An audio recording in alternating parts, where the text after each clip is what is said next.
His lung in a Sunday prologue. He's had surgery since. With his injury, was his injury freakish? Well, let's take a look at what the medics have to deal with during this week. Former Springbok flyer Joel Stransky and his partner, former Shark centre Jeremy Thompson, as they started the 26-kilometre prologue on Sunday.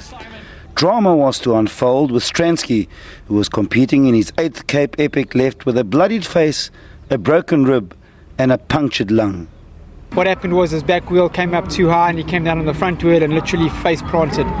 So yeah, a lot of mixed emotions, but I mean the concern was for his safety. He was not in a good way when I got to him. He was completely unconscious, and then he came around and we managed, the medics were great, we managed to get guys to him relatively quickly. The 2017 ABSA Cape Epic has experienced severe heat conditions with temperatures reaching close to the 40s. Both the professional and amateur riders have pushed themselves to the limit, leaving the medical department, some of the unsung heroes of the race, extremely busy. It's not injuries that are out of keeping with races of this level. So there's people fall off their bikes. We often see broken collarbones, usually more sort of upper limb breaks if there are any fractures like that. Lots of cuts and bruises.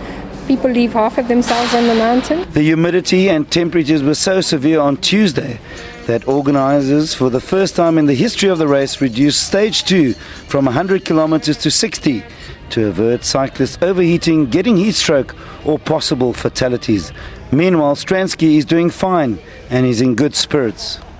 He was positive at the time. He went in for surgery. He came out, phoned me, and he's doing really, really well. They say Africa is not for sissies, while the Cape Epic is certainly not for the faint-hearted. Craig Murray, SABC News, Hermanus in the Western Cape.